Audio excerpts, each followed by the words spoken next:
being here. And Karen Powell has a very special poem, so I will now turn it over to you. To her.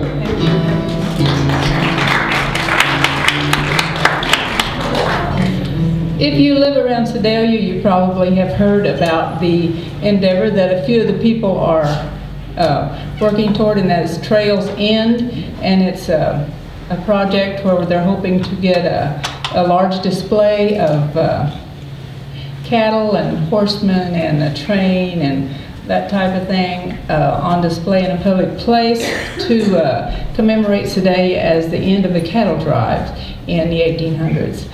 And about a month ago, a friend of mine, Evelyn Hicks, called me and asked me if I still wrote a little verse once in a while, and I said, well, if a whim hits me, I'll try to. So she gave me lots of ideas to use, and this is what I came up with. But it was written just before the State Fair Parade, and it was written as a tribute to Dale and Liz Yelton. And I called it Trails End. It began as a dream for Liz and Dale to commemorate Sedalia as the end of a trail for cattle arriving from faraway places, driven by drovers with dust on their faces. Longhorns from Texas and other breeds too, all headed for the railhead in Sedalia, Missouri. A committee was formed and plans were laid to erect large sculptures from bronze to be made. Statues of cattle, a cowboy on horseback, a cow, a dog, a train sitting on tracks.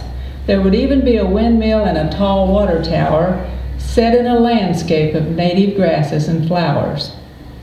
It surely would be an icon for everyone to see, an example of our fair town's rich history. But how do we make the public aware? I know, said Liz, the parade to the state fair. Hundreds of people will come out for that. We must have an entry, but oh my gosh, what?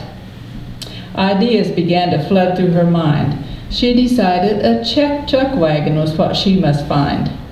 There was one in Arkansas, a far piece to go, but she and Dale brought it to Sedalia in tow. Outfitted with a water barrel, bows, and a bonnet, something to be proud of when they'd ride upon it. Now they'll need a team, and it's getting late. So enters Glenn and his mules, Molly and Kate. Engaged by two friends, Becky and Rod, Glenn gave his okay with a grin and a nod. Evelyn helped with last-minute cares. All was now ready with 2 hours to spare. The assembly was complete. The parade had begun. The costumes were vintage 1800s, right down to Liz's gun. There were outriders and walkers and entourage grand, depicting life from another time in our land.